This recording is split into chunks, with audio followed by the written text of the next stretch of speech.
Hey everyone, what's up? We're back with another video here on the channel. And today we're going to see the story of the only S-rank hunter in the world who was betrayed by his guild and now has to hide his identity as an immortal. But before we start, leave a like and subscribe to the channel to show your support. No more delays. Let's get into the video. This story starts with, apparently, our protagonist saying he thought everyone was truly his comrades. Then we see him, a warrior, fighting a giant red dragon alongside his teammates. He runs toward the dragon, and his teammates attack from the rear. They appear to be a little girl, an old sage, a saint, and, I think, a fairy. Delivering a final blow to the dragon, he yells that with this, he can finally end the fight, and then the dragon is defeated. He says that their camaraderie was supposed to last forever. We then see the protagonist and his group sitting around a campfire, with him asking what their next mission would be. The mage says it's probably going to be another dragon, since they kept appearing. The saint tells the protagonist, whose name is Luke, that everything will be alright. He asks if she meant we would be alright. That's when the future protagonist wonders why things had to end the way they did. We then see him with blood all over his face and a hole in his stomach. Around him, his companions watch with disgusted expressions, and the sage says that this is where they part ways. The protagonist asks why they did this to him. They say it was to be expected from an S rank. The sage says it's no coincidence the kingdom placed a bounty on his head. The protagonist keeps yelling at them to explain why they did it. The saint tells the protagonist to forgive them, because it was hard for them to, screw you, saint. He shouts again, asking why, and the saint says it's because he was a monster. She then explains that he was the only S-rank warrior the country had, and thanks to him, they were able to repel the monster threat. But now that the number of monsters had gone down, the next threat was clear. He was the next monster. Makes no sense at all. The mage says a single dragon could destroy a whole kingdom, and the protagonist could defeat dragons alone. So what? Now he's going to destroy kingdoms just because he can? That's what you think, idiot? The protagonist screams that he would never do something like that. The saint says that might be true for now, but who could guarantee he wouldn't do it in the future? Then the saint grabs the holy sword and points it at him. He tries to grab his own sword, but the sage casts a binding spell on him and says being buried by the hands of his comrades was the only mercy they could offer him. What kind of comrades are these, huh? The protagonist tries to look at the sage, whose name was Ortram. Then the fairy laughs in his face and asks if that's what an S-rank looked like. She calls him pathetic. The little girl in blue says the master's magic, referring to Ortram, was simply amazing. The protagonist looks at her and says, "Elle, this has to be a mistake, right?" The sage then tells Elle to finish it. As she approaches the protagonist, he asks if even she had joined them. Then she starts trembling and gives up. Ortram says it's too much for Elle. The saint asks Ortram if she can do it instead. He just tells her to get it over with. That's when she asks if the protagonist has any last words. He stays silent, and just as she's about to finish it, he says, "Remember this." And thus, the kingdom's only S-rank is killed by the hands of his own comrades. The protagonist then explains to us that in that world, there was something called blessings. His companions, who were also the strongest adventurers, each had a miraculous power granted by a blessing. The sage, Otram my bad, I thought he was a mage, had the blessing of the Great Spirit. The mage, El Claire, had the blessing of the Demon Lord. The saint, Usha Marint, had the blessing of the goddess. And as for the protagonist, Luke Othhide, he had the blessing of the phoenix. The miracle granted by that divine bird was none other than immortality. He tells us he simply cannot die. Then, 3 months later, in the remote lands of Azema, in a small village, we see a crowd of people introducing us to the village's pharmacist, Lilim, and a villager, Lugo, facing off against a swarm of killer bees, giant demonic insects. Lugo tells Lilim to stay a bit farther back, then raises his hand toward the bees and says the extermination was about to begin. He then unleashes a blast of fire from his hands that really wipes them out and tears a hole through the forest. The other villagers are amazed that he wiped out the swarm of bees with a single strike. Lilim says she's never seen such powerful magic before as she stares at Mr. Lugo, who wears a helmet that looks like Darth Vader's. She concludes that her suspicions about Mr. Lugo were right. He is. Then it cuts to her slamming her hand on an old man's table, saying something is very wrong for an old guy like him. The old man asks what she's talking about, and she says it's obviously about Mr. Lugo, how he's way too strong. She says that the spell he used to kill the killer bees, well, last week he also took down a whole pack of wolves by himself. The week before that, he scared off an enraged Cyclops with just a glance. And the week before that, he wiped out an entire band of thieves in a single night. The man is a beast, no doubt about it. The old man says with a smile that thanks to him, the village is more peaceful than ever. Lilim scratches her head and says that may be true, but it's still kind of strange. Then she says that S-rank adventurer Lord Luke suddenly died 3 months ago, exactly when Mr. Lugo showed up in the village. A bit suspicious, wouldn't you say?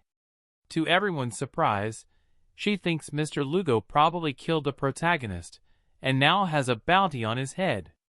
That's why he never takes off his helmet, just to hide his identity. The old man says that if that's really true, she wouldn't stand a chance against him in a fight. She says that's exactly what she's getting at. The old man says that, anyway, his philosophy is never to turn away what comes to him. Okay then, buddy. He says the more young people there are in the village, the livelier it becomes. And honestly, ever since Mr. Lugo showed up, nothing bad has happened to the village. Lilim then says she'll investigate on her own and asks the old man where Mr. Lugo is at that moment. He says he asked Mr. Lugo to take care of a black bear. She tells them to stop treating monster extermination like it's a trip to the grocery store. Shortly after, Lilim heads into the forest and asks the lesser spirit to guide her to Mr. Lugo, and obviously, to warn her in case any monster shows up. Then she says that anyone lowers their guard when they're alone. Mr. Lugo shouldn't be an exception. Today, she says, she's going to find out the truth. Then she finds him sitting in the middle of a flat area. She hides in the bushes and wonders if he's asleep. Then, another Mr. Lugo appears right beside her and teases her, saying maybe he noticed someone approaching and was already on alert. Then he says he didn't expect it to be Miss Lilim out there. Lilim immediately thinks it was expected of Mr. Lugo to find her so quickly, but when she realizes he's already beside her, she gets startled. She asks how he's sitting over there, and also right in front of her, and he says it's just his afterimage. She replies that it's true because he was slowly fading away. She realizes that no ordinary villager can do something like that, and Mr. Lugo starts laughing. But then he asks the most important thing, why is Lilim walking around the forest? Trying not to give herself away, she says she heard from someone that he had gone to deal with the black bear and got worried about him. Mr. Lugo says she shouldn't worry since, by using traps, it becomes easy to take one down alone. Lilim says it can't be that easy since even the knights from the capital can't handle black bears. Mr. Lugo tells her to just watch. Then he shows her a beehive full of honey that he had collected earlier. He says that by casting gravity magic in that area, he can set up a simple trap.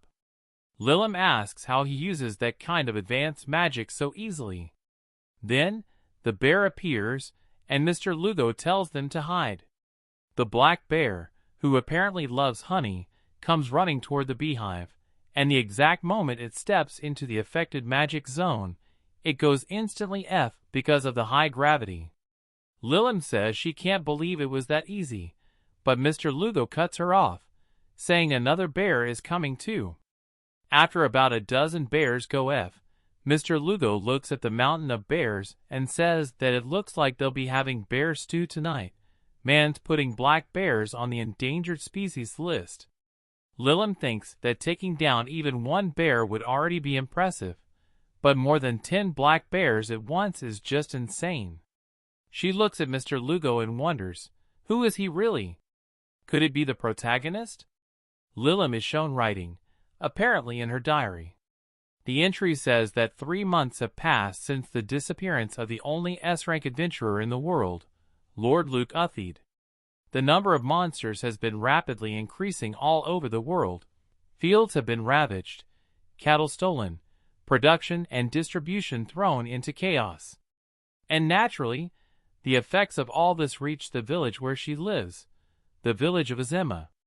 In another scene, Lilim is shown surprised upon learning that one of their wagons had been stolen. A citizen says they were surrounded by fairies, managed to protect the goods, but still lost all the medicine and the remaining herbs were crushed. Lilim is extremely upset because, as she says, she can't work like this, she's a pharmacist.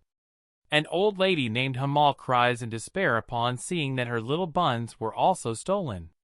But Lilim asks if there aren't still buns left in the village.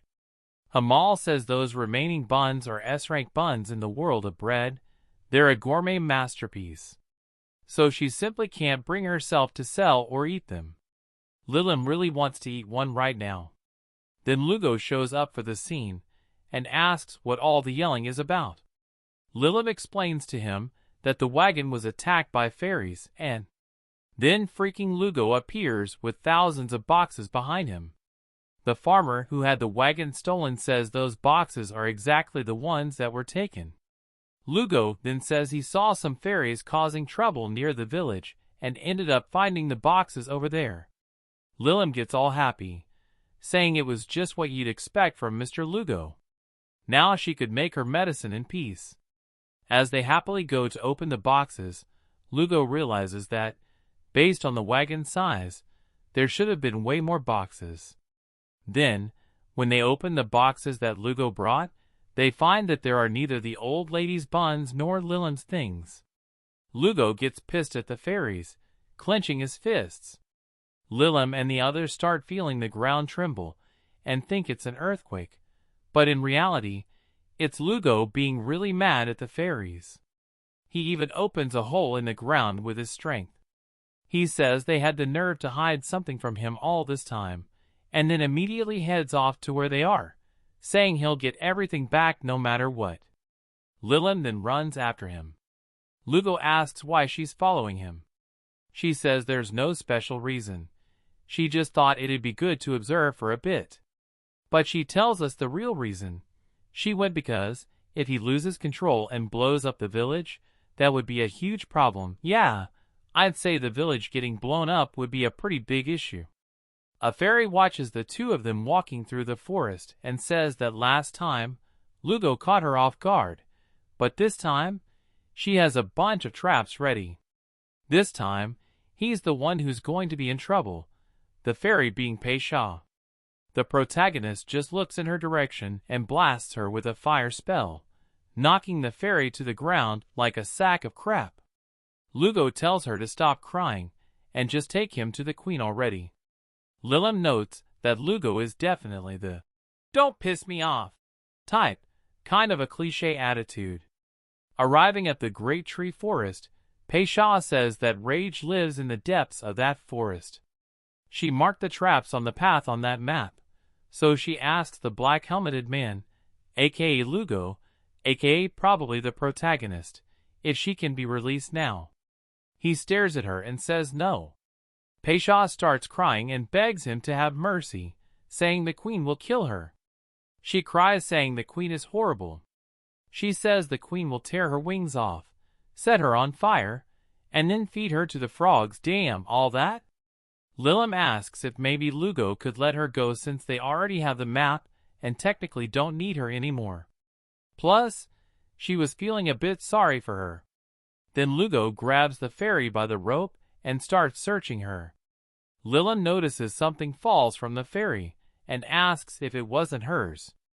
Looking closely at what's on the ground, she sees it's the underwear she was wearing. Lilum then screams at the fairy, asking why she had her panties. Lugo then explains that stealing magic is a classic fairy trick. It's their specialty. He says the fairy probably tried to distract Lilum to create an opening and escape.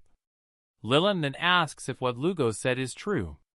Of course, the fairy immediately denies it, saying she'd never do such a thing, and claiming it was probably the guy with the black helmet from the start, aka Mr. Lugo.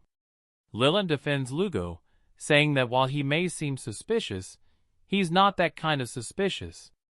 Lugo then says you can't trust a fairy's words. It's useless to believe them. The fairy ends up confessing, saying it was just a moment of weakness. Lilum, pissed off, tells her to shut up and take them to her fairy queen now, and asks if she understands this time. Now, deeper in the great forest, at the fairy's nest, Lugo is striking fear into them. All the fairies start screaming that it's over. The man with the black helmet has arrived. Then they enter the queen's chamber. Lilum asks the fairy if there are any traps in there. The fairy says no, since it's a sacred place, ending with a suspicious giggle. Lilum says that laugh was pretty sketchy, but Mr. Lugo ignores it and blasts the chamber door with fire. The fairy screams for him not to do that. And then, the fairy queen is shown falling flat to the ground after taking a fire blast straight to the face. Lugo says the fact she wasn't blown away just proves she's the queen. The queen starts coughing and is surprised she survived Lugo's spell. Then she declares that she's the queen of the fairies, Timea. A spell of that level wouldn't affect her. She then starts coughing up blood. Lilum says it clearly did hurt. But suddenly, the queen miraculously begins to heal. Lugo asks if that's the blessing of the fairy king. Timea confirms that it is, and that, because of it, no one can touch her. Lugo says that's perfect, because he has a few questions, starting with where the stolen cargo is, the one they took with their little tricks.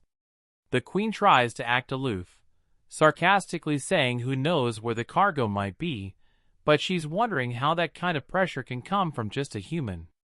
Lugo rephrases, what were the fairies planning to do with human weapons and medicine? The queen says it's obvious, war. With the damn S-rank adventurer Luke Uffy dead, this was the perfect time.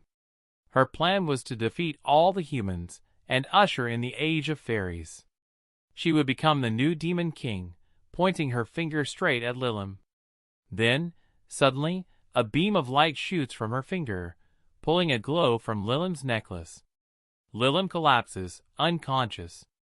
Lugo is in shock. He quickly realizes the queen's magic can even steal people's souls. The little fairy celebrates, saying their queen is #1 in the world. Then the queen says she'll now take Lugo's soul too.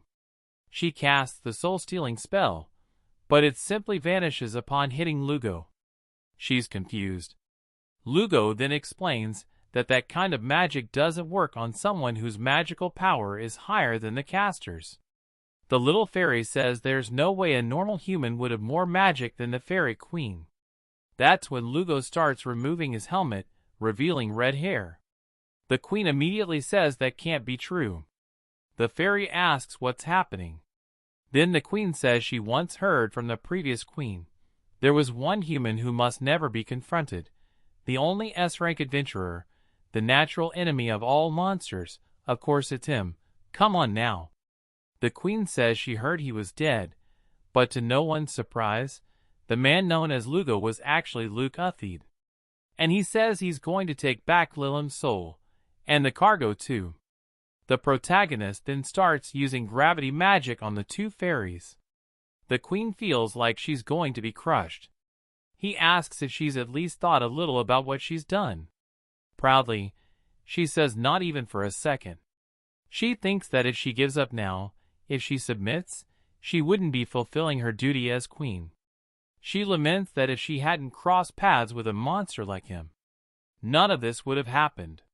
She yells that she can't afford to lose to someone like him, literally the strongest adventurer in the world. Then the protagonist cancels the gravity spell. The queen asks why he did that instead of just finishing her off. He says he remembered something he wanted to ask her.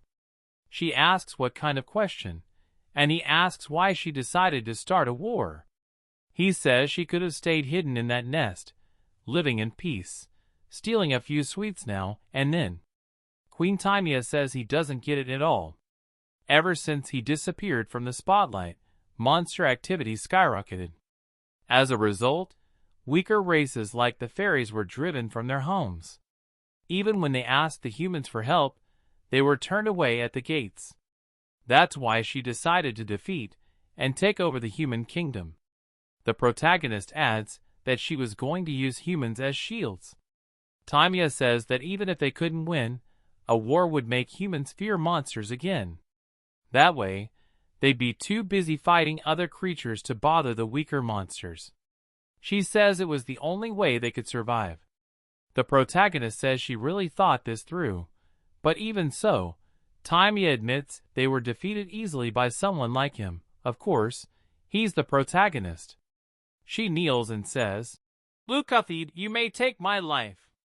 In return, please spare my companions." Luke tells her to go to Azima village.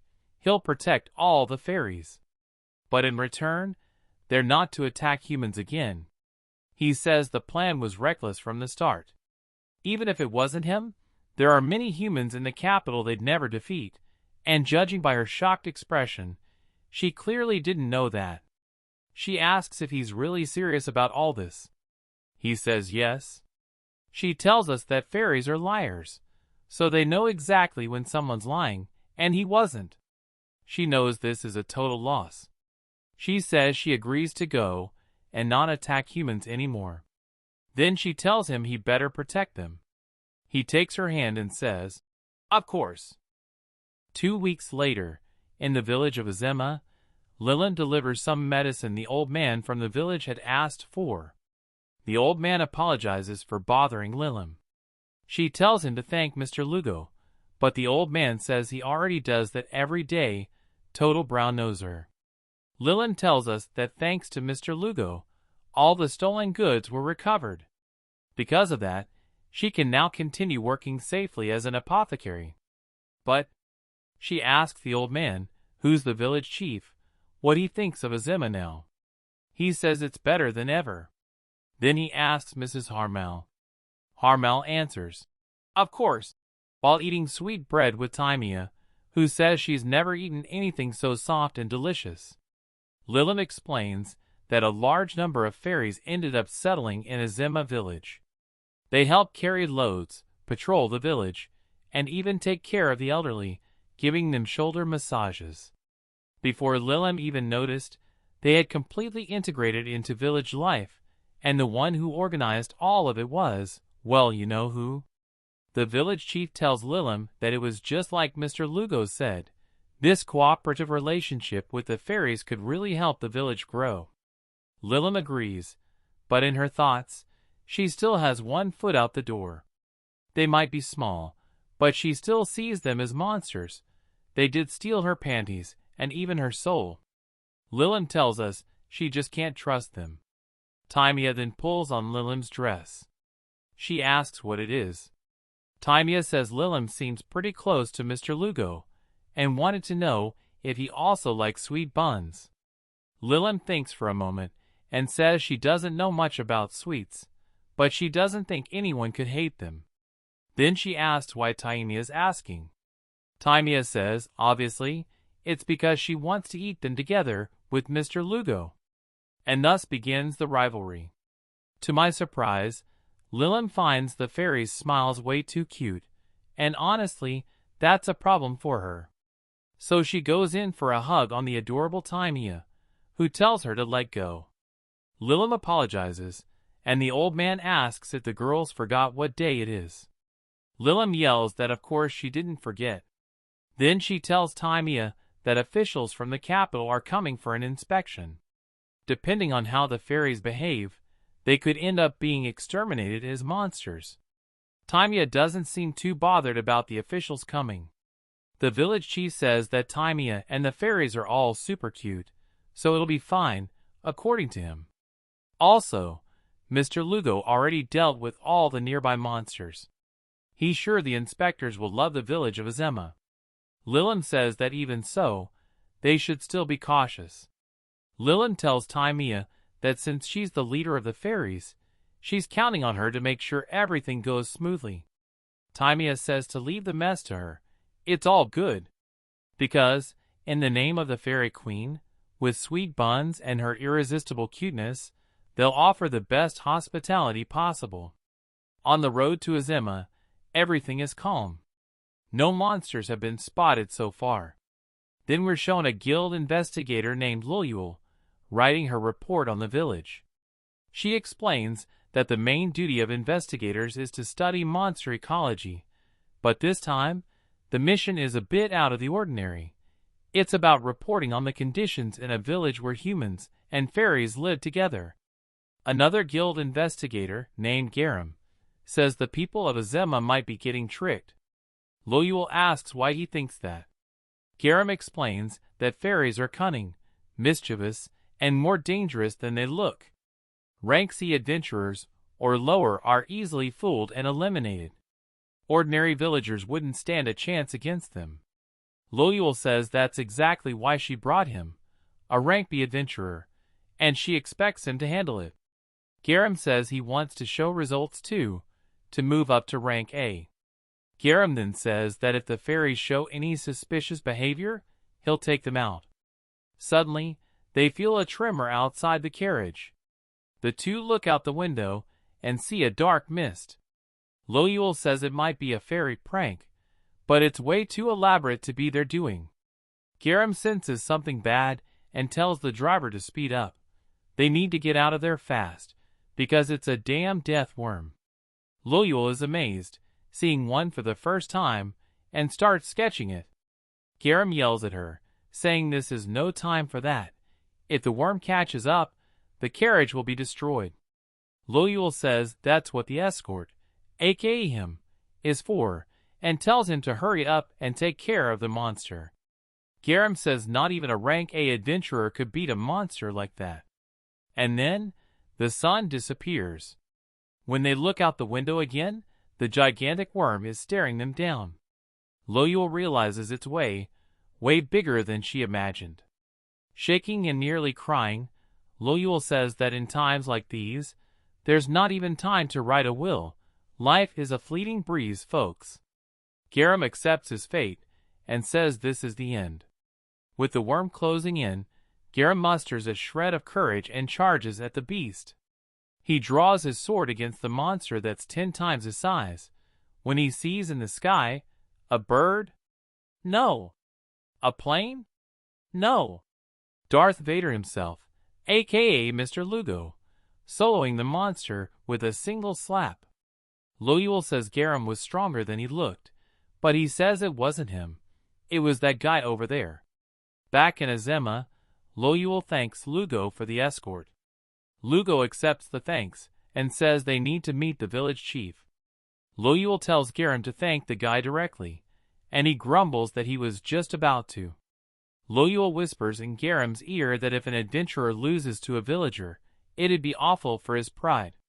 Garam tells her to shut up, but in his thoughts, he knows that Lugo is no ordinary villager. Arriving at the village chief's house, they're greeted with a rather unusual welcome. Both the village chief and the fairy queen do a little dance. After a deafening silence, Loyul introduces herself as a guild investigator and says she looks forward to working with him. Garam introduces himself as the one in charge of the escort. Taimia scolds the village chief for saying that dance would get them hyped, but it clearly didn't. The chief says people from the capital must have a different vibe. Loyul interrupts them, saying she'll get straight to the point. They'd like to have a full look around the village, if possible. They'd never heard of humans and monsters living together. so since this is such a rare case, they plan to write a very detailed report. Taimia and the village chief ask them to observe everything closely, since the fairies have helped them in many ways since arriving. Taimia says it's all true, and even calls Mr. Lugo to come along and show how amazing they are. The protagonist reluctantly agrees, and Taimia, completely smitten, grabs his hand and starts pulling him along. Garam tells Luyul that Taimia, who calls herself the Fairy King, is definitely not an ordinary monster. He's been observing her, and hasn't seen any openings so far. Luyul says maybe the protagonist's strength comes exactly from that constant surveillance. Then she uses one of her blessings to check Taimia, a blessing called Iakiai of the 100 Plans. Luyul notices that Taimia also has a blessing, so her claim of being queen wasn't just talk. Luyul says it was totally worth coming to such a remote place. The old man suddenly shows up behind them, saying he's already told them Taimia is the cutest of all. After all, not even the royal capital has a girl that adorable. Luyul becomes curious to know more about her, but the one she really wants to know more about is the protagonist. She uses her skill on him, but can't discover anything. She at least wants to know his name, but her ability breaks when trying to find anything more. Then the protagonist speaks into Luyul's mind, saying he'd prefer if she didn't go snooping into his life any further. Luyul stumbles, and the protagonist catches her, saying she almost fell. Luyul quietly asks who he really is, and he replies that, as he said before, it's better for her not to know. Garam, concerned, asks if Luyul is alright, and she says it's just a headache, probably from the long trip. Taimia then says she knows the perfect place to take them first, the best pharmacy in the village, and the only one. Upon arriving, Garam says it looks more like a place falling apart, literally a super cute little house. Seriously. Luyul scolds Garam for being rude, but she admits to herself that it doesn't compare to a pharmacy in the royal capital. The protagonist knocks on the door and asks if she could take a look at a patient they brought. Lilim opens the door, and Luyul immediately assumes their pharmacist is just a child. Lilim asks if the patient is Luyul. Luyul says yes, but before she realizes it, she's already lying on a bed, about to be treated by Lilim. Garam, watching this scene, asks if she's really a doctor/pharmacist because she looks more like an assistant. Taimia scolds him for being so arrogant. Lilim tells Taimia to calm down, admitting she doesn't really look like a doctor. Taimia yells that she is an amazing pharmacist. Garam still doubts her. Then Luyul tells Garam to calm down, because she can smell herbs so strongly on Lilim that it's clinging to her clothes. That only happens when someone handles herbs every day. So, at the very least, she has some experience with it. That said, Lilim tells her to lie down and relax. Then Lilim starts asking a gentle spirit to please show where this person is hurt. Luyul asks if that was a blessing. Lilim explains she has the blessing of minor spirits. She's a pharmacist who works with them. Luyul wonders what's going on in this village, for a girl to have the blessing of the Fairy King, while the fairy herself doesn't, and this is the third unusual blessing after the protagonist's and Taimia's. Lilim says Luyul's magical energy flow is blocked, and that's what's causing her headaches. Luyul asks how she can tell. Lilim replies that minor spirits are very talented. Then Lilim shouts, asking Peisha to please bring medications number 6 and 17. Peisha appears with the meds and hands them to Lilim, who thanks her. Garam is confused. How are a human and a fairy calling each other by name? Lilim explains that one medicine restores magical flow, and the other eases headaches, basically a fantasy version of "Take 2 and call me in the morning." Luyul asks if she keeps that kind of medicine in stock, and Lilim says yes. Luyul says that if it really works as claimed, even in the capital it would take forever to get a medicine like that delivered. Lilim says that's thanks to Peisha and the other fairies. They're amazing when it comes to forest herbs. They know exactly where each flower grows. Lilim combines the herbs they gather, and because of that, they can keep rare and expensive medicines in stock, things they use to import from the capital. Loyul thinks the logic adds up, but still, they're monsters. She doubts that monsters would really show humans where they find herbs. Then she takes the medicine and says she'll find out right now. Instantly, she says her headache is gone. Loyul says it's amazing. To have a medicine that acts that fast is practically unheard of even in the capital. Lilim says she made it herself, and obviously Pesha helped.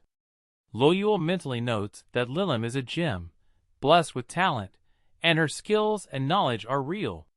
She thinks it would be a waste to leave her in this village. Loyul then asks if Lilim has ever considered going to the capital, since with her level of skill, she'd probably be in high demand. Loyul says the guild would gladly accept her into their team. That way, she could have a much bigger clinic than this one. Lilim thanks her for the offer but declines. Loyul takes that as a yes, and starts talking about making arrangements to bring her to the capital. But then she realizes Lilim said no and wonders why. She explains that in the capital, Lilim would have top-class facilities, her salary would skyrocket, and there would be much more room for growth. Lilim says she really loves the village of Azema. Of course, she'd be interested in better equipment, but only to use it to help the people of Azema. If she just left, it would cause a lot of problems for everyone. Besides, she has Pesha and the other fairies. Just having them around helps her a lot as a pharmacist. Lilim says the fairies tell her when the flowers will grow, where they'll grow. They even warned her the guests were coming. Loyul says that means they already knew the inspectors were on their way. Timea confirms that, since the fairies fly all around the village and report back on everything that happens nearby. And she adds that they're not interested in going to the capital either, because it wouldn't make sense to leave the safest place in the world now that Lugo is there. Garam joins the conversation, saying that after seeing him use his skills up close, he wants to ask Lugo why he doesn't show what he usually does on a daily basis. Loyul admits she's curious about that too. If it's okay, she'd like to watch together with Garam. The protagonist, I mean Mr. Lugo, says he'll show them, but only if they can keep up. Sometime later, it shows Loyul saying that, to be honest, she really regrets going along with the protagonist, since now she and Garam are running away from a bunch of giant centipedes, just like the one from earlier. She yells that she can't take it anymore, and Garam yells back that if she's got enough breath to scream, she's got enough to run. They see the village chief calmly sipping tea, and she screams at him to run because that thing is a walking natural disaster. He just laughs and says things like that happen all the time. Now that they've yelled enough, he offers them both some tea. Garam starts shaking the old man, telling him to listen. That thing isn't just a regular monster like he thinks. Loyul says he's right. If they don't call for reinforcements from the capital right now, Azema village is going to be wiped off the map. Or will it? In the blink of an eye, all the monsters are defeated thanks to the magic of our dear Timea. The two of them start wondering what kind of glow that was surrounding her. She starts bragging, saying that as queen of the fairies, even monsters aren't safe from her thieving magic. They say that's amazing and tell her to take care of the giant centipede, but unfortunately, Timea says that monster seems to be immune to soul theft. They panic again. Then Timea asks the protagonist if he can handle that monster. He says it'll be tricky because the monster's magic core is on its forehead, but given its size, magic won't work. Garam tells the protagonist that, for their safety, retreating might be an option. The protagonist notices that Garam has a great sword with him, so he asks to borrow it for a moment. With the sword in hand and getting into battle stance, Timea asks Lugo to finish it with a single blow. The protagonist says, no problem, now that's a protagonist. As the monster charges at him, The protagonist says it's been a while since he's used that stance, a stance Luyul says she's seen before. That stance was created by Luke Uthahide, aka himself. And just like that, in the blink of an eye, the protagonist slices the monster clean in two with one strike. Timia says she expected nothing less from Lugo. Then the village chief asks if the inspectors understand now that he's the guardian of Azima village. They look over. Loyal, relieved, looks at the old man and says she understands perfectly. As the two of them leave, Loyal starts writing up a report. She writes that there are no fairies near the large forest surrounding Azima village because they coexist with the villagers, with advanced knowledge of agriculture, high dexterity, a developed industry, and an efficient communication network among them. For the village of Azima, where the population is mostly elderly, the fairies' assistance has become a huge blessing. The reason why the fairies are so cooperative with humans is because Azima village is the safest place nearby, all thanks to. Loyal then wonders if she should write about the protagonist or not. Garam tells her not to hesitate to include him. They definitely should report the protagonist's existence to the guild, since he's a monstrous target. Loyal laughs at how different his attitude is now. Garam says he just means the guy is amazing, and that he'll make sure to notify the guild master so they can bring him into the group. He says that maybe, if he became the protagonist's apprentice, he could finally find clarity and break past the A-rank barrier. Loyal agrees without really agreeing, because a while before they left, she had asked the protagonist if he had any plans to go to the capital, and he said clearly not. Loyal says she figured. Timia and Lilim also decline the offer. The protagonist says that, unlike him, they might actually accept if she keeps insisting, as long as she keeps making the offer to them. Back in the present, Loyal thinks that if she persistently tries to recruit them, they might eventually say yes. She tells Garam that now that Luke Uthahide is gone from rank F, they need a new hero. Garam asks if she understands that this guy, Lugo, the protagonist, Luke, has the potential to become the hero they need. Loyal says those are exactly the right words. Then Loyal brings up Lisha Marant. Garam asks if that's the saint who was part of Luke's team. Loyal says it's her, and that she's going to try talking to her about Lugo. Oh. Weeks after the guild inspectors returned to the capital, the villagers were fighting against a terrible monster behind the clinic. Lilim and Paishal were about to have an epic battle with the overgrown seed. That kind of seed had been growing freely behind the clinic for years and years, but now it was time to bring it to an end.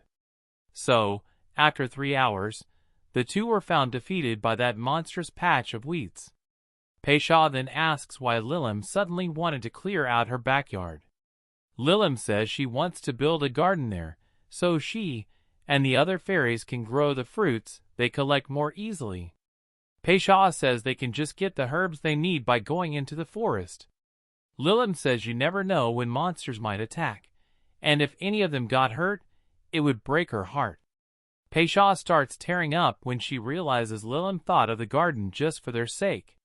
So sweet. Paishal stands up and says that, in that case, she'll bring in the strongest helper in the world. Yep, it's him.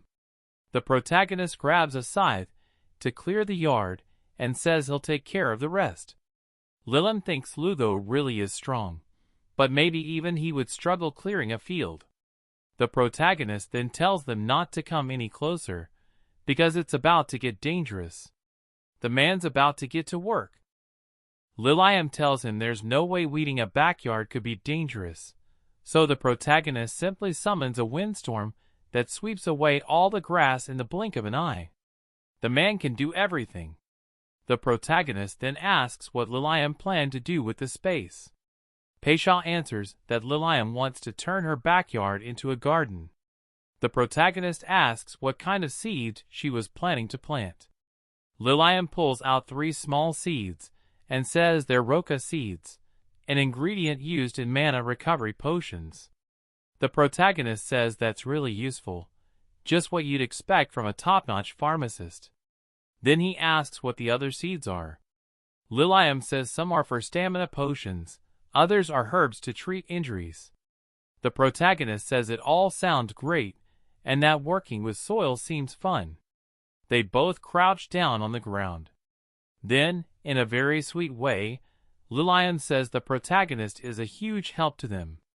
Peisha, who's no fool, quickly realizes things might be heading in a good direction. Don't be cheeky now. With the garden almost done, and some seeds already planted, Lilium thanks him for his help, and says she'll pay him back sometime. The protagonist tells her not to worry, and that if she ever needs a man's help, she should call him. She'll definitely need a very specific kind of help one day, protagonist. Upon hearing those words, she remembers when she used to be suspicious of him and realizes that he's never hurt anyone in the village. So she thinks that maybe, just maybe, she should trust him a little. Setting aside her doubts, she tells him she'll move forward and ask for his help next time. The protagonist tells her not to be shy about it, and not to make it a one-way street. She says that if he ever needs anything, all he has to do is ask her, and she'll do everything she can to help. He says that when that time comes, she'll be counting on him. Lilium would soon regret those words. The next day, she comes home and screams at the sight of a pile of documents on her desk. Peisha comes literally flying into the room and asks what happened. Nearly in tears, Lilium tells her to look at the table. She explains that all those papers are medication mixture requests. Peisha checks and confirms she's right. Lilium says almost all of them involve delicate formulas that require extra care. She has no idea how long it's going to take to finish all that work. Peisha starts looking through them and finds one for a powerful aphrodisiac, a little suspicious, another for a poison, and one for fast-acting sleep. Looks like someone's planning something. Lilium says she'll report those kinds of requests later, but she's still baffled as to how all this happened. Just then, the protagonist shows up and asks if he can come in. He sees that Lilium got the letters too. The protagonist says he was also flooded with request letters, and quickly concludes that Lilium must have spread their names around the capital. Lilium is thankful, but also frustrated by all the work. The protagonist just says he didn't 100% like this development. The guy's just a chill dude. There was one letter in particular he really didn't like. You can probably guess whose it was. He shows it to Lilium, and it turns out to be a request from the Holy Church of Arat. Lilium says a summons from the Holy Church of Arat is amazing. Peisha asks if it's really that important. Lilium replies that of course it is. The Holy Church is where Saint Lisha Marant serves, the former teammate of Luke Uthahide. Peisha wonders what kind of request they'd send the protagonist. He says that Lisha asked him to form a party with her, and that she's coming to Azima soon. They read the letter, and it's true. Lilium says it's a massive opportunity, and that he should absolutely accept. He says no. Lilium asks why, and he explains he had a terrible experience with Lisha in the past, and that if they meet face to face again, she'll probably do something awful to him again. Lilium thinks it sounds like they had a dramatic romance. The protagonist denies it, and says he just doesn't want to see her again. Lilium says Lugo seems like the kind of person with a long story behind him. Then the protagonist reminds her that she said he could ask her for anything. Reluctantly, Lilium says yes. So, he asks her to meet with Lisha in his place, and to reject her invitation. That's his request. Pretty simple one, right? Sometime later, Lilium tells us that it's true she told the protagonist she'd help with anything, but she didn't think it would be this. At that moment, she's serving tea to the saint and her knight. The saint thanks her for the tea.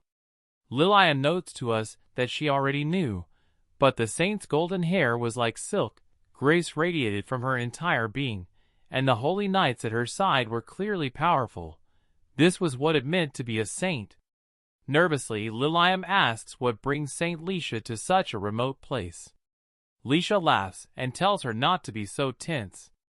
Lilium says she knows, but she just can't help it. Timea suddenly shouts from beside Lilium that the saint is right. There's no reason to be so nervous.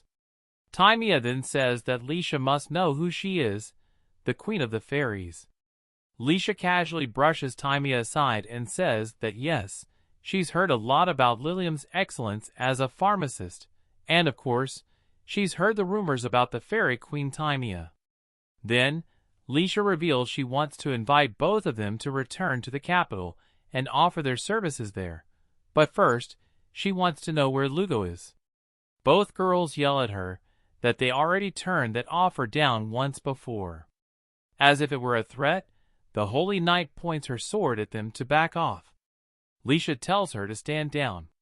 She says knights are hot-blooded by nature, and that if the future saint, Lilium, were to be harmed, things wouldn't end well for anyone. Lilium doesn't understand why she's being called a future saint. Lisha says it's only right, managing a clinic so young, having the skill to impress guild investigator Luluel, being deeply trusted by the village's residents, but above all, she has a charming aura. Lisha says that's a gift. Then, Lisha declares it's settled, and grabs her hand.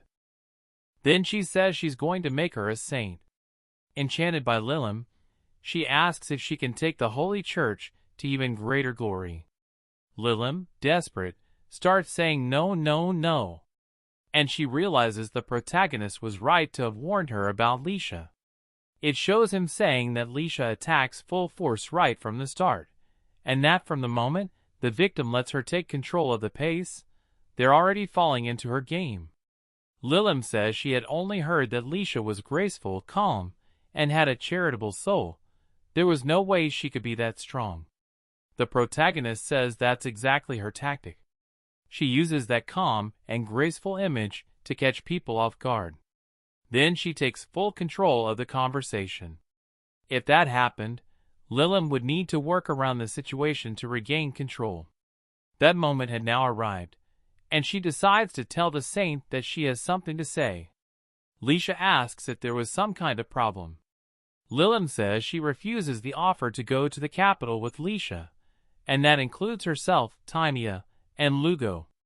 She apologizes and asks that Lisha leave the village. Lisha says it seems there was a misunderstanding. Lilium says she understands, but suddenly Lisha conjures a teleportation magic circle, instantly taking them to the capital. Lilium tries to run, but Lisha grabs her hand and says that once she's safely introduced to the Holy Church of Arat, the saint is certain that all the confusion Lilium was feeling will be cleared up. Timea tries to save Lilium, pushing her away. Lisha says she's glad to see Timea with them, since she expected her to join them anyway. Timea is frightened by the saint's expression. Then Lisha calls for her holy knight, and says they're ready to depart. Lilium thinks this is bad. Really bad? It cuts to the past, with Lilium saying there's no way the saint could be as bad as the protagonist said. The protagonist replies that she's only saying that because she hasn't met the saint for real yet. He says that, if things got out of control, she should call for him. He'd be there in the blink of an eye. That's when she yells for Mr. Lugo, who suddenly jumps in through the window. He lands, saying he stayed nearby just in case something happened, but he didn't think she'd bring a teleportation circle. Both Lilium and Timea shout for him, the protagonist, to help them, and he runs toward them. The saint says it's very convenient for all three of them to be there, since that saves a lot of time. Now she can bring them all to the capital at once. Pesha arrives all happy, ready to tell everyone about Miss Harmel's bread, but the moment she enters the room, everyone is gone. Now at the Holy Church of Arat, specifically, in the private quarters, a rather curious scene shows Lilium trying on the saint's church robes. She asks if it's really right for her to wear such fine clothes, but not getting dressed seemed even more wrong. Then she remembers what the protagonist said. Flashing back to before they were at the church, the protagonist tells both of them that once the portal is activated, it can't be cancelled. So he tells them to listen carefully. From this point on, they're in enemy territory. They should do everything they're told and not cause a scene, and he says he'll protect her no matter what. Then, minutes later, Lilim puts on the church robes. Apparently I liked it, and it seems she really liked the outfit too, even though it's so expensive she could never afford it. Especially with the golden details. She says being a saint really is a sign of power. Already going to her head. Then she gets all delusional and says, "I am Saint Lilim. Obey my orders." After that cringe moment, Timea enters, asking how much longer she was going to keep stalling before getting dressed. Lilim stumbles to the ground in surprise, and now Timea appears dressed as Sister Timea. Lilim thinks she looks super cute in the outfit, and Timea says she wants to show something even better. When they leave the room, they see Mr. Lugo now dressed as a knight, still wearing his mask, because he's shad. Lilim thinks it's a beautiful combination, a white armor and a black helmet. Lugo tells them to stop talking about his outfit, because apparently it's part of the test to join. Lisha then arrives, saying it looks like everyone's ready, and that they all look very well dressed now. From there, she says she'll show them the chapel first. Now in the chapel, Timea and Lilim are amazed by the beauty of the place, as it's the first time either of them has been in a chapel. They see a painting of a woman portrayed as Arat and a phoenix. Lilim says she knows the goddess shown in the painting, but wants to know about the past. The protagonist explains that the bird is Phoenix Phoenix. Lilim is impressed by the fact that it's a phoenix, capable of healing any kind of injury, but if that really were the case, doctors would be out of a job, so it's not that amazing. Lugo says it doesn't matter how many times you kill it, it always regenerates and comes back to life for revenge, making it a very problematic bird. Lisha says Lugo certainly knows a lot about the phoenix. Lugo says it's just general knowledge. Timea says it's a truly amazing painting, and says she wants to be painted by an artist too. Lugo says that both Phoenix and Arat are legendary beings, but they exist as blessings, and that she has the blessing of the Fairy King. So if she keeps making a name for herself, maybe she'll become a legend too, and be painted in a portrait like that. She gets really happy hearing that, and says she'll work hard to achieve it, grabbing the protagonist's arm. Lisha then asks if the protagonist wouldn't be interested as well. With the knowledge and strength recognized by Loyul, he'd definitely become a legend too. He says he has no interest in being part of that. Lisha grabs his hand and asks him not to say that, asking him to become a holy knight, then he'd be able to become a legend. He refuses again, and she keeps insisting that he become a holy knight now, because one day he would be painted and placed right beside Saint Arat. He refuses, and refuses.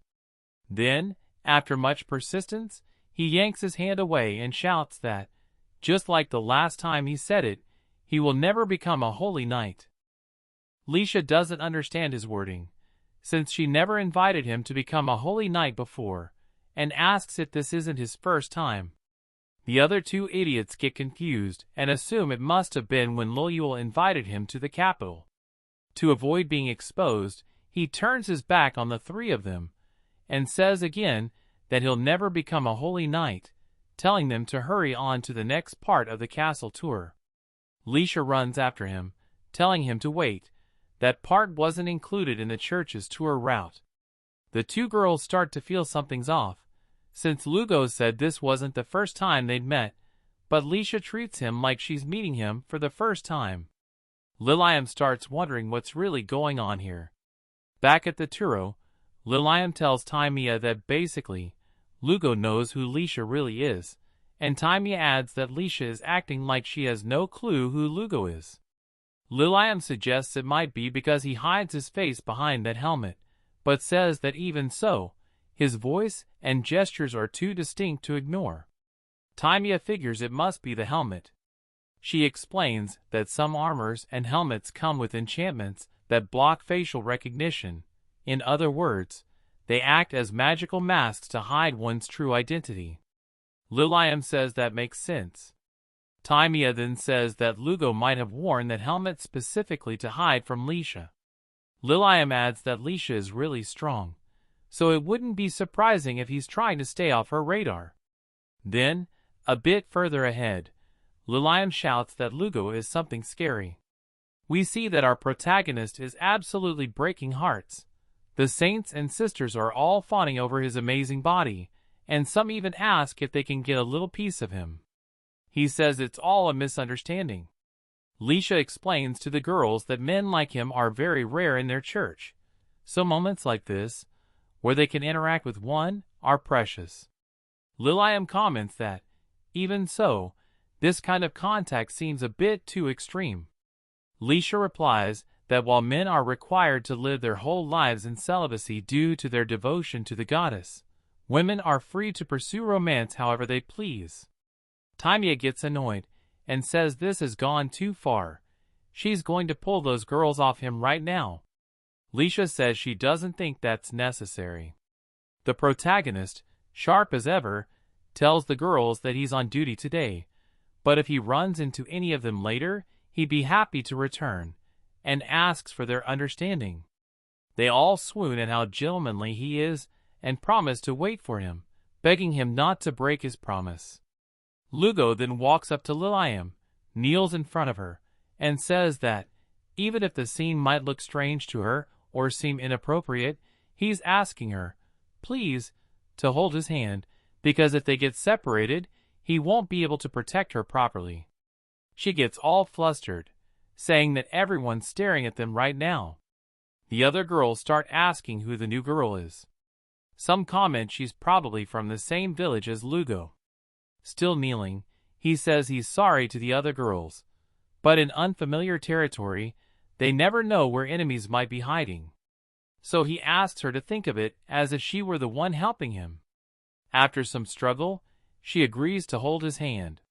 Timea, jealous, asks why he's not holding her hand too. The protagonist, full of nonsense, says if he's holding both their hands, he won't be able to protect either of them properly. Timea says that's not fair. Lisha then cuts in and tells them to continue with the test and initiation. From that moment on, their tour proceeds smoothly. They're shown the grand cathedral, the altar, the choir room where the saints gather to sing hymns. Lilium says the Church of Arad is amazing, like a holy theme park. Lisha thanks her for the compliment, and Timea adds that Lilium seems really into it. Since the protagonist is the only one staying alert, he tells the two that this place isn't a theme park. It's a fortress, pointing out that the church's outer grounds are full of holy knights. Lisha says it's all to protect the saints and sisters of the church, using force only when necessary. Finally, they arrive at their final destination, the sacred sanctuary of Ladilna. As they open the door, Timea asks if it's just a big empty room. Lilium notes that everything, top to bottom, is completely white, almost lonely. Lisha says that despite how it looks, this is the most important facility of all, because it's where the sacred scripture is kept. A small pyramid is shown, and at the top sits the so-called scripture. Lisha invites Lilium to walk up to it. Reluctantly she does, since she sees Lugo is with her, so if anything happens, he'll be there to help. As the two climb the stairs, Timea asks Lugo if it's really okay to let her go up alone with the saint. Lugo says he doesn't sense any danger for now. Refusing her request would only cause more problems. He clenches his fist and says he'll stay on guard. At the top, Lisha tells Lilium to take a step back, then leans into her ear and whispers that they should begin praying to the goddess Arat. Lilium looks at the scripture and notices it's completely blank. She mentions this to Lisha. Lisha explains that the writing only appears when someone with the qualifications to be a saint offers a prayer. The words of Arat appear only for someone with the heart of a true saint. Lilim then asks if that's how Lisha received the divine revelation about the village of Azam. The saint says she received 3 revelations. The first, about a girl born as a monster in the village of Azam who would bring salvation to the kingdom. The second, that the long-awaited one would arrive. Lisha says she was looking for someone strong enough to defeat the monsters, so of course the prophecy must have been referring to Lugo. Then, after a strange pause, Lilim asks what the third prophecy was. Lisha replies that the third one is a bit problematic. Staring into her eyes, she says, "The last prophecy spoke of a chosen one to become the saint, the most beautiful girl with extraordinary talent." Lisha looks at her and says she spoke with her briefly, but honestly, she says her charm and talent really captivated her. Gently massaging Lilim's hand, Lilim then pulls her hand away, but the saint grabs it again and asks if she didn't know that, to become a saint, it was mandatory to be a human girl. Taimia, watching from afar with the protagonist, comments to him if he doesn't think Lisha's closeness to Lilim is kind of weird. The protagonist agrees that it really does seem strange. Back to Lisha and Lilim, Lisha says that the third prophecy stated that the girl from the village of Azam, who visits the sanctuary specifically on that day, was actually a monster. Then she wonders what kind of trouble that rule could cause. Lilim takes a step back, frightened, but Lisha casts a spell and tells her to stay still. She says that Lugo and Taimia would take some time to reach them, and if she ran, she would be considered a monster. So, if she didn't want to die, she should pray, thus proving her innocence before God.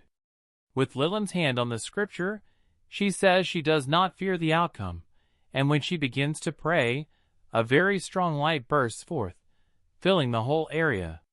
The protagonist sees the light and says this can't be real. Lisha realizes the prophecy was true, then orders Lilim to die and calls her a wretched calamity monster. As divine punishment is unleashed in a brilliant flash of light, the protagonist arrives and catches Lilim in his arms at the last second, apologizing to her, saying that must have been terrifying for her. Lilim notices that his arm is bleeding heavily. He says it's just a scratch. Lisha orders Lugo to step away from Lilim, saying she's a monster disguised as a human and needs to be eliminated before she hurts someone. The protagonist doesn't understand what she's talking about. Then Lilim, desperate and crying in his arms, says none of what she said is true, and starts apologizing to him. Lugo hugs her and says it's okay, that he's the one who should be apologizing for not getting them out of their way before all of this happened. Lisha then asks the protagonist how he thinks they'll manage to escape. He spots Taimia, who flies off with the two of them. Lilim starts apologizing to Taimia too, who yells at her, saying the only crazy person there is the saint herself. As the three approach the exit, several teleportation magic circles appear, and various holy knights emerge in front of the door, with Lisha aiming a spell at them, saying none of them will escape that place. With the knights in attack position at the door, and the saint behind aiming a spell at them, Lilim notices it's the first time she's seen Lugo bleed.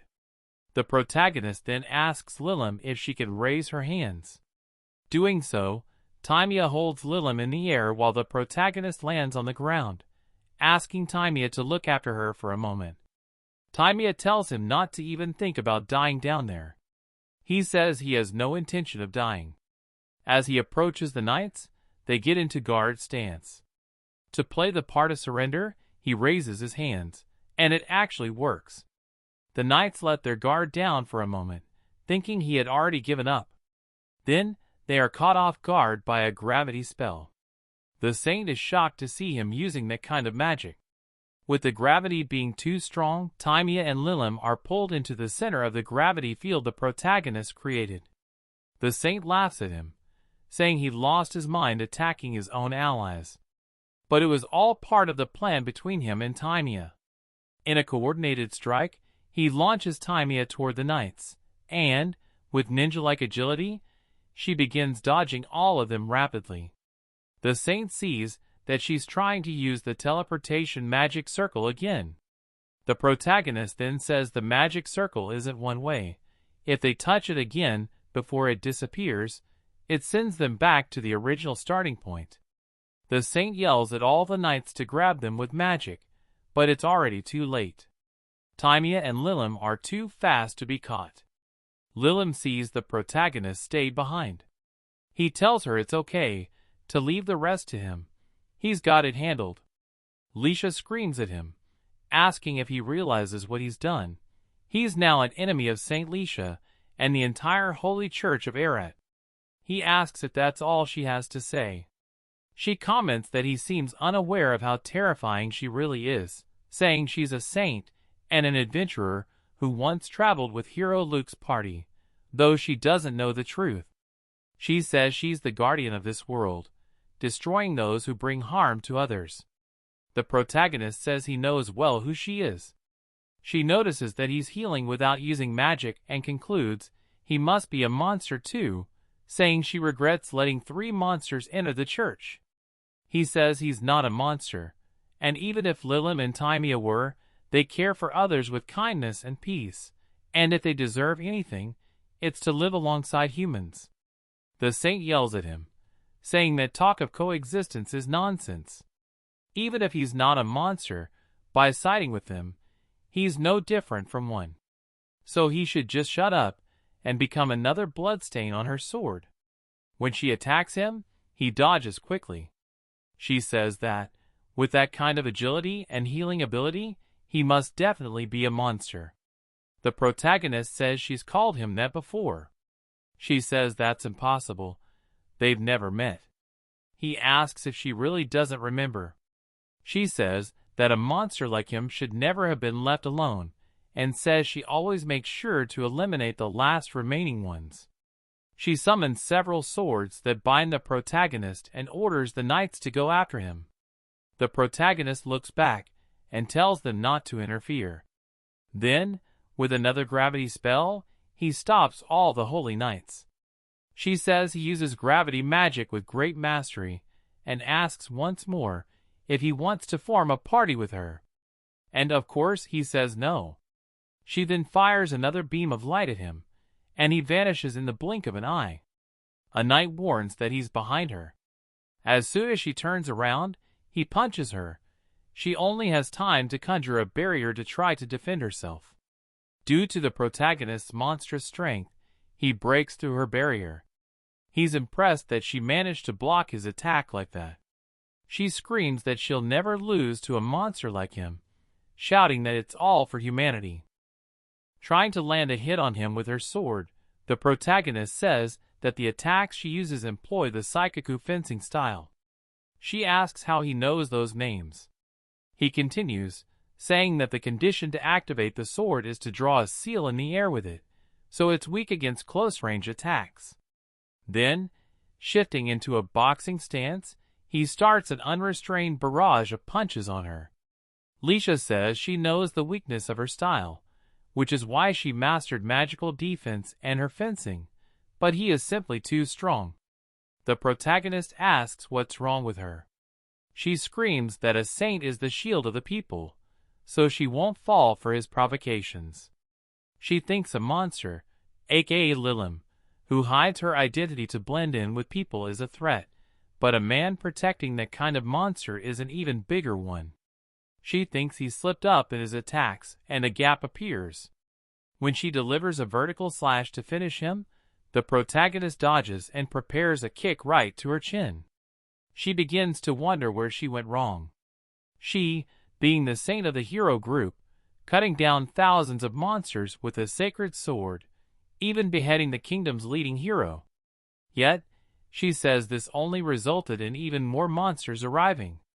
She knows she made a mistake, and says the only one who should be condemned is herself. Being crushed to death by gravity magic would be a fitting end. Then, out of nowhere, the protagonist starts throwing a healing potion at the saint. He says that when she gets angry, her movements lose grace. And then, she loses concentration when she thinks she gained the advantage. He says he always warned her about that, but it seems she hasn't learned, and it seems she's so dumb she can't even realize it's damn Luke talking. She asks again who he is. Then he takes off his mask and says he already told her to remember. The protagonist says it's been a long time. Lisha is shocked to see Luke in the flesh again. He apologizes for treating the knights so rudely and throws the medicine Lilim made. Everyone cheers seeing the protagonist alive. Lisha starts trembling, saying it can't be true, that he must be fake, because she was sure she cut his head off. She kneels in front of him, begs for forgiveness, and asks for a chance to explain. She tells us she owes him an explanation. From the moment she gave him the final blow, she can still see behind her eyelids the scene of his blood on her hands, defeating him defenselessly and burning his body. But all of this was due to an order the kingdom gave them. Luke says he knows and that it's all in the past now. I wouldn't forgive. She begs his forgiveness and tells him to look at her, but he just walks toward the door. The holy knight who went to Azam village with Lisha holds the saint, and the protagonist says he knows her and asks if she didn't hear everything the saint just said, that she killed him. Liz, aka the knight, says that after killing the protagonist, Lisha became extremely sad. Big deal. Liz says that after the protagonist was gone, she organized measures against the newly active monsters, personally worked hard to shelter children who lost their parents, and traveled everywhere looking for people capable of becoming new heroes. That's why she called the three of them to the church with her. He sarcastically says it was all splendid. Liz asks if he's implying all that was just entertainment for her. He tells her to ask Lisha, not him. Lisha bows to Liz, who asks if that's really her answer. Lisha can only apologize. Liz yells at her, saying all the knights put their faith in her. She asks if all the new monsters, all the orphan children, all the knights who died trying to fill the gap left by the protagonist, she asks if all that was her fault. Lisha can't face Liz and begs for her forgiveness. With Lisha crying and apologizing, there's no way she did all that. The protagonist tells Liz not to be so hard on Lisha, because it was the kingdom that ordered all of it. Lisha wasn't solely to blame for what happened. Liz says that just makes it worse, since the kingdom is the root of all evil. She wonders what the holy knights can do now. The protagonist says they shouldn't do anything against the kingdom. Nothing they try will be effective. And if they're not careful, they could end up assassinated like he was. He then puts the mask back on and tells her he's nothing more than Lugo from Azam village, asking if she understands. She yells yes. He then orders Lisha to stay away from Lilim and Timea now, and tells the rest of the knights to forget what they saw today, warning that if any of them revealed his identity, he wouldn't let them escape alive. With everyone warned, Liz says that even if he didn't say all that, no one would dare go against Luke Utherhide. With everything settled, he asks Lisha to open the door, since it can only be opened by a saint. She runs to open it for him, wondering again how she could have been so wrong, how she could have raised her hand against the man she respected and trusted above anyone else in the world. Without seeming sad, he waves goodbye and apologizes for the trouble he caused, and she breaks down crying again. Liz says she doesn't expect her to tell her everything from now on, but seeing her like that hurts her heart. So if she really regrets what she did, she should admit it. Lisha says she can't say that. Liz stands up and says that after all that talk, she's going to clear her head. Lisha apologizes again. She tells us she had no choice because she received a revelation. While praying to the scripture, she received a revelation telling her to kill Luke Utherhide, or else the country would perish. Soon after, she visits the sage and tells him about the revelation she had. She says it must have been some kind of mistake, and the sage says no, they are indeed going to kill Luke. Lisha tells Ortram that Luke is one of them, and on top of that, he is his #1 apprentice. Ortram says that the revelations of the goddess Arad have never been wrong, and she knew that better than anyone. Ortram says that, besides that, he had the habit of keeping his power a secret from the rest of them, a true nature that even Ortram himself doesn't know where it comes from. Lisha says that, even so, she doesn't want to do it. Preparing to attack, Ortram tells her to stop, since she knew she wouldn't be able to beat him. He stands up and says he will report to the king. And about the revelation, she must not tell anyone else. She breaks down in tears, and with the protagonist running toward Lilim, she says that all that remains is to take care of Lilim. The prophecy reveals that he is not human. With Timea and Lilim running through the capital, Lilim says there are no more holy knights chasing them. Timea says that even if no knights are chasing them, they have no way of knowing where the church people are. Lilim then asks where they're going. Timea says they're going to a neutral place found in every city, the Adventurers Guild. When they literally arrive flying there, they bump their heads on the doorframe, and everyone is startled thinking it's an attack, but they realize it's just a sister and a saint. Timea quickly gets up and apologizes for entering without warning. She introduces herself as a church nun Timea, and shows the Saint Lilim. She asks where the big boss of the guild is. Our dear friends Loyul and Garam appear behind her, and tell her to stop with the weak lie. Garam asks if it's not too early for a masquerade ball. Timea immediately thinks they are the holy knights who saw her also. You literally announced your name. She thinks about what to do now, but there's no time to do anything. Lilim regains some consciousness, and thanks God it's Garam and Loyul. After explaining the whole mess to Loyul, that they got into trouble after Lisha forcibly took them to the sacred church of Arat, etc., she says she's sorry. Garam, not wanting to miss the chance, says they came to the guild to become adventurers. Timea yells at him saying no, that wasn't why, and besides, they were only really interested in calling Lugo. Timea says they came for another reason, then pulls a letter from her pocket with Lugo's seal.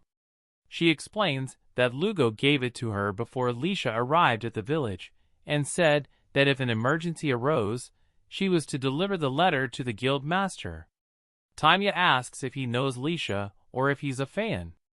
Loyul says she can't be considered a fan, but she owes Lugo. She immediately thinks it's an incredibly powerful request, probably beyond her ability to handle. In that case, she invites the two to meet the guild master. When they arrive at his office door, they start to smell raw meat. Timea says she's almost losing her sense of smell. Loyul says the smell is strong, but she gets used to it over time. Timea says she doesn't want to get used to it. Garam says she'll have to, since this is the guild master's room, and then opens the door and throws the two inside. Lilim notices she's cooking medicines, and Timea notices she's a small girl. Loyul tells the master that she has visitors. The master doesn't believe Loyul and Garam brought visitors. She soon figures it's probably a problem. Stepping away from the cauldron, she tells Loyul not to be so nervous, and then welcomes Lilim and Timea to the Adventurers Guild, introducing herself as the great guild alchemist Lara Ledok. With that, I wrap up another script here. If you want a continuation, leave a like and drop a comment too, and as soon as more chapters are available, I'll bring them to you. See you next time.